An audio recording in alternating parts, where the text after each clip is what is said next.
हरिओम। एक ज़बरदस्त अनुभव सुनाता हूँ। जो भी बापूजी के लिए गलत बोलते हैं ना, उनको ज़रूर समझना चाहिए कि एक संत के लिए बोलने से क्या हो जाता है। देखिए, मेरे घर के पास ना एक गली है, वहाँ पे कुछ गुंडे लोग रहते हैं। हालांकि उम्र में मेरे से कम है, तो वो लोग ना हमेशा बापूजी के नाम से मजाक उड़ाते, और मेरे सामने ही जानबूझ के मुझको देख करके ही मजाक उड़ाते। सब जानते हैं बापू वाला है। तो उन लोगों को वो समझाया भी, लेकिन वो समझते नहीं थे। कुछ दिन में हुआ क्या, उनमें से एक लड़के के पिताजी के ऊपर ना पॉस्को धारा में केस दर्ज हो गया। हुआ ये था कि शादी के पहले उसकी कोई प्रेमिका थी, जो अब वापस आ गई। तो दोनों में कहा सुनी हुई। उसकी एक छोटी बच्ची थी प्रेमिका की, तो नाबालिग थी वो।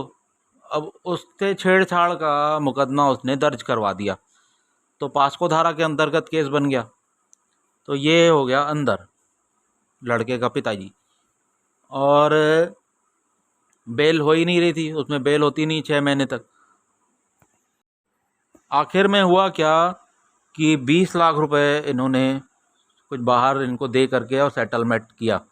उसके बाद उसने केस वापस लिया, तो वो बाहर आया। कुछ दिनों बाद वहीं एक ना मतलब नाश्ते की दुकान है, वहीं पे खड़े रहते थे, तो वहाँ भी जाता था। वहाँ तो वो लोग आए, फिर उल्टा सीधा बोलने लगे। तो मैं बोला, भाई देख, तेरे पिताजी के ऊपर जो केस बना था ना पॉस्को धारा में, वही केस बापूजी के ऊपर बनाया गया।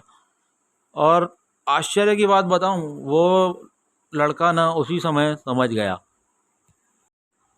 मैंने थोड़ा उसको विस्तार से समझाया, वो पूरा पूरा समझ गया, और अपने सब दोस्तों को उसने समझा भी दिया कि ऐसा ये केस फर्जी केस में होता है। तो भाई देखो, अभी भी ना बताऊं, जो जिसने जिसने भी बापूजी की निंदा की है, चाहे जैसे भी, चाहे जाने अनजाने जैसा भी की है, लेकिन उनके जीवन में शांति नहीं है। किसी को कुछ बीमारी हुई, कुछ ऊपर चले गए, कुछ अभी भी तड़प रहे हैं। मतलब ज़िंदगी में सुख चैन रहेगा ही नहीं, एक संत की आप निंदा में लग जाओगे। ऐसे ही बहुत सारे अनुभव हैं। जो भी बापूजी के पीछे लगा है ना, उसको प्रकृति अपने आप फिर सीधा कर देती है।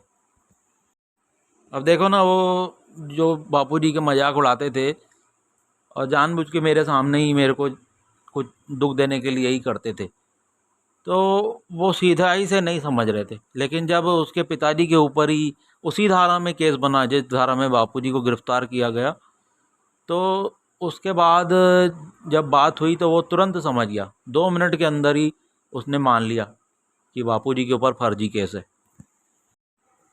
तो ऐसी स्थिति अपने ऊपर ना आने दें। एक जो सच्चे संत रहते हैं ना, उनके बारे में कभी भूल कर भी कुछ बोले, आपको भुगतना ही पड़ेगा।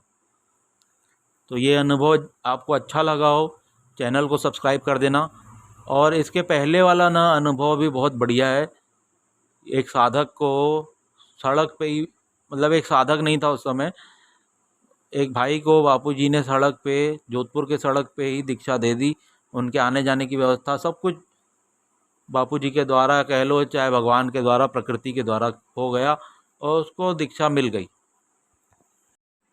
इसी चैनल पे अपलोड है। हरिओम।